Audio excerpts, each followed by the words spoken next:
Hello everyone and welcome. My name is Vincent and this is a special tutorial on how to create my own materials and textures. Well, I tried to record the process and try to go through the steps with you. And well, at the beginning, it's super important to collect materials which you want to shoot and create your own 3D assets later on. And I'm collecting a lot of real materials because I love the imperfection of reality. I mean, you could do stuff procedurally, but for me, the quality of this imperfection and tiny bumps and noises and weird things is really nice for me. So we are collecting a lot of materials on our first stop, which was a construction store. We also gathered more materials from the internet or some art supply stores. And yeah, you can see me now riding here on a bike. Because we also had to rent a lot of other stuff like a camera, which was a Sony Alpha 7 III with some lenses, for example, like we shot on 50mm 1.4 and 85mm 1.8. Then we got two big softboxes, and it's super important to shoot with big softboxes because you don't want to have any reflections on your materials, and therefore also the light must be quite parallel to your object, so you don't create shadows on your materials. And you can see here now a few more of the materials we gathered and collected over the weeks. And yeah, I think it's a nice summary of fabrics, plastics, concretes, and by the way, concrete, I was also shooting some images outside.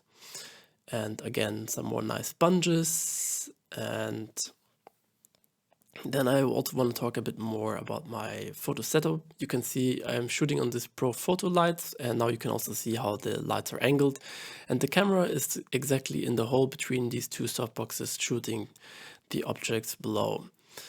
And there was just one thing which we also added is a polarization filter on top of the lens to even get rid of more reflections from the object. And you can see I'm just screwing that on there and adjusting the filter. But other than that, it's quite straightforward and it just takes a while to shoot all the objects. And yeah, after that, you just have to put it onto your hard drive and switch to your computer. And first of all, we need some Adobe programs. I'll use Photoshop and Substance Sampler. If you just want to create one pack or one set of materials, you can just easily go for the 3 months and you can test it for 30 days. Then you need to download and install the program. Then you go to your folder where you shot all the images. And I will just randomly select one image here. Yeah, I want to work on this one. So I will drag and drop it into Photoshop. And I'm working first with the camera raw. And I'm just using auto here. And then I have to, I don't know, check, for example, if everything looks good. This image is sharp, but perhaps we want to increase the sharpening a little bit more. It's in details, or I want to increase the contrast a little bit and perhaps the texture, something like this. Then let's open the image. So for example, the camera which I rented had some camera dirt, I don't know how to say that, in the sensor. So the new thing in Photoshop is called the remove tool, and you can just paint over things and quickly get rid of stuff. So as I said, I have the sensor problems with the camera and I'm just removing these elements. And if you have some elements which are too obvious in your scene and which might distract the tiling, you can also paint it away in Photoshop, but we can also adjust a little bit later on in Substance.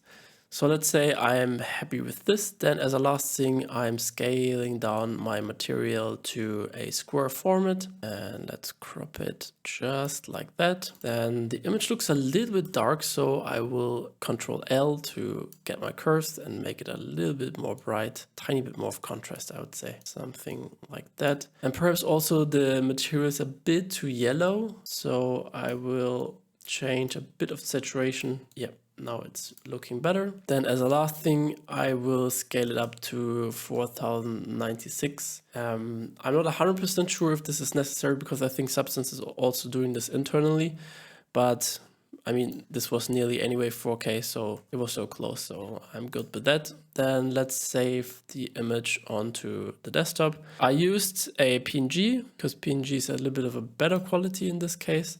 And at the very end, we will save JPEGs because otherwise the textures will be too huge. Then let's switch to Adobe Substance Sampler, and we want to create a new scene. So let's create new. As a first thing, let's directly drag and drop the material which we just created, the PNG image, into our set here. It's highlighted on the right side, so let's drag it in there. Then we need to adjust a few things. I want to go with the AI powered mode, and they updated this AI model, and now it's way more easy to create your own materials and textures.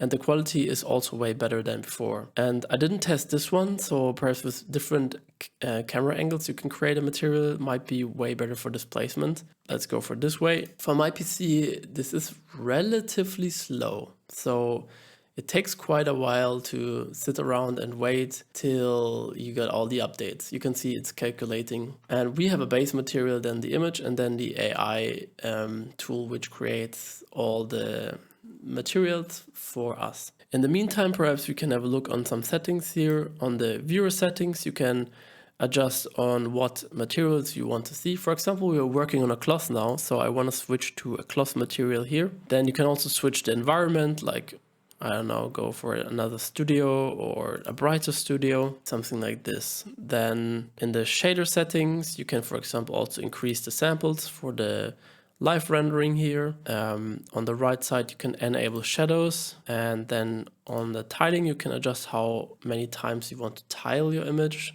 So I think 2 is a pretty good start, but yeah, I will get rid of the shadows for now. It's making it so dark. You can adjust your camera, like the focal length of it. You move around like in all the other programs with Alt, and then you can just move the camera around. But let's say this looks already pretty nice. And also, I think, by the way, your default layout is not on 3D and 2D. I think it's only 3D. So I want to see both of the worlds. So that's why I switched to here. And also, again, I'm working at 4K here.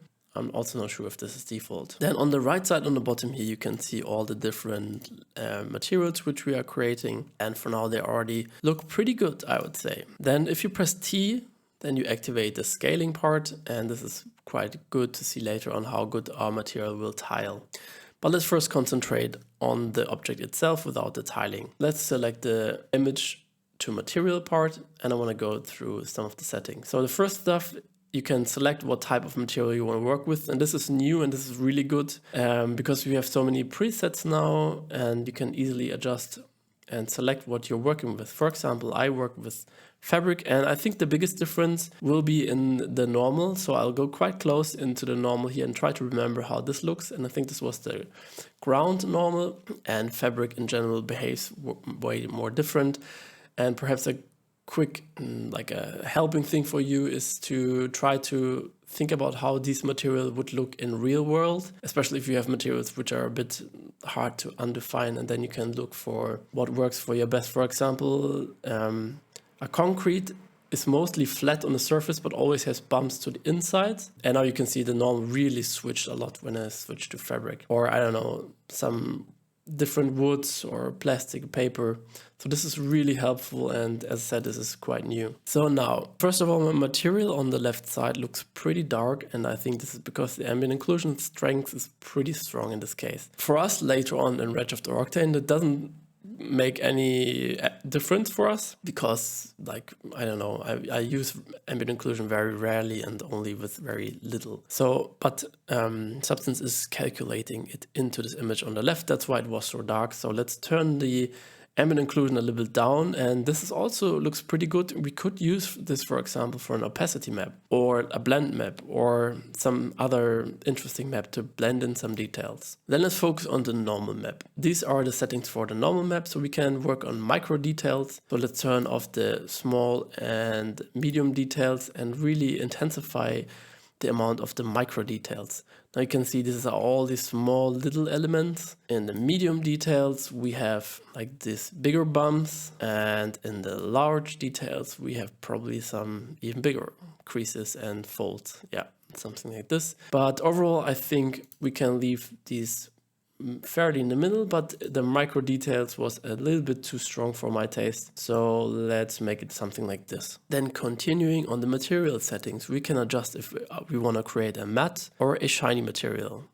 And this makes a big difference in the roughness channel. Now you can see it's way more dark, which means more glossy. But we want to work obviously with a very matte material because cloth is matte. Then on the material itself, you can adjust a few things. So the base value is like how rough or like black or white the material should be. If you go more left, it's going to be more dark. If you go more to the right, it's going to be brighter. Then we have some variation in there and you can play around with the value. For example, if I drop it really low, there's like nearly no variation. It's super gray. Or if I put it like super up, I think there's a lot of patchiness and variation in the different values of the gray values for our roughness map here. But I'll keep it more something like in the middle. Then you can multiply your albedo. So if you increase the albedo importance, the roughness overall looks more like the input image. So this would mean like these spots are super rough and the rest is a bit more glossy.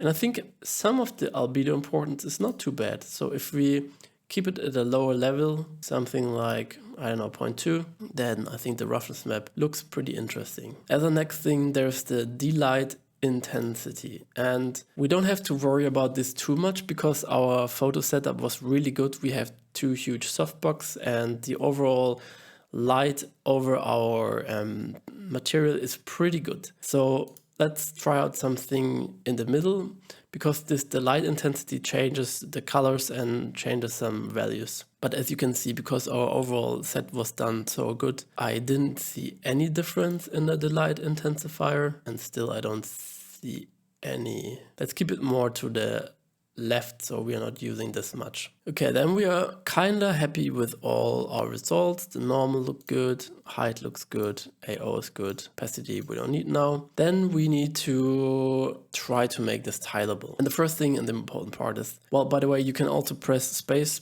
and then you can open up all the effects. And there are a lot of super interesting things to do, and you can just drag and drop and play around with all these ones. And it's also super nice to create super procedural materials in here. It's very easy to do so. But I'm looking for something different, and it's called equalizer. The equalizer is trying to match all colors. So let's turn the equalizer off. Now you can see we have a bigger contrast, or like the image on the left bottom is a bit darker compared to the right top, which is brighter. But if we turn the equalizer back on, you can see the overall image is more even, and we can even make it more by lowering this radius. And then we need to wait a little bit to already update. Yeah, so now you can see I already nearly can't see the tiling. You can make this super extreme by going a very low value. Now you can see that we don't even see any tiling already, but the material looks super weird. It looks kind of artificial. So I wouldn't go too low on this value, but you need to have an overall texture which looks good and which nearly works with tiling. Because now we want to add the tiling, and there are 2 versions of tiling. There is make a tile and tiling. And for me, the tiling worked better, and I think it's a bit more sophisticated because you can, first of all, let's activate the show seam and show areas. And we can work with our edge. And this is how Substance is detecting the edges. This looks already pretty good, but I want to move the edge a little bit more to the inside because all this line is a bit too straight. So let's move the threshold a little bit to the left and more to the left. Yeah, something like this looks pretty good. Then I want to blur the edge a little bit, and I want to smooth the overall spikes a little bit so we don't have too many spikes happening here. It's a bit more rounded. Then you can play around with the grid resolution. Mostly a higher resolution worked better for me because then you can't see this edge too good anymore. And let's hide the edge again. Now I think it's impossible to see the edge anymore and it looks super tileable. Let's try to go super close and see if it's possible to detect the edge very, very slightly, but I think it's perhaps we increase the blur a tiny bit. Yeah. This won't be, no one will be able to detect this. Even me now, I don't know what is the center of my work, and I lost the center. Now here, it's to my left. This is looking really good, so I'm pressing T again to make a tile, and we can even perhaps turn down the equalizer a little bit, and let's scale out and see if it's looking good. Then there is a thing, for example, you are working on this file and there's one object which is really annoying you and which is really obvious in tiling. You can even stamp something away in Substance. So there's this clone stamp. Let's change the radius to something smaller. And let's say the annoying object is, I don't know, this dot on the side. It doesn't always work as good as Photoshop because sometimes I do see some hard edges. Is it possible to see here? Here it's not possible. I'm curious, is there a gray line? Is it just, let's see if we change the threshold a little bit again, there's still a gray line, or the gray line is only because of the selection. I don't know. I don't think it's visible. Overall, this is our first cloth material, and then we just need to go to export as, then you type your name or whatever and select wherever you want to save it. For now, I'll put it on the desktop and create a subfolder, which is nice, and all the materials are into the folder. Then we need to go to the material settings. As I said, I'm using JPEG here, and then you can adjust which of these passes you want to give out and create materials, and then you just press export, and now it's working and it's exporting. In the meantime, let's have a look onto the file, onto the desktop.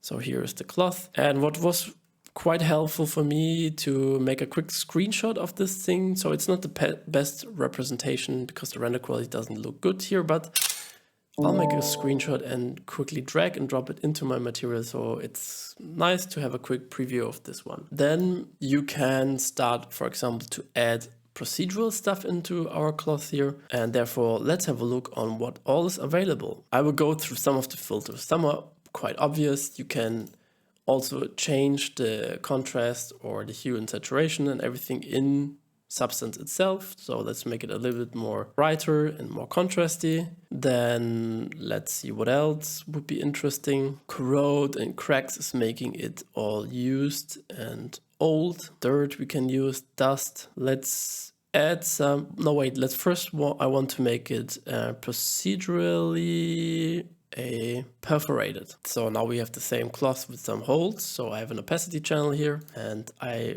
really like this style of cloth.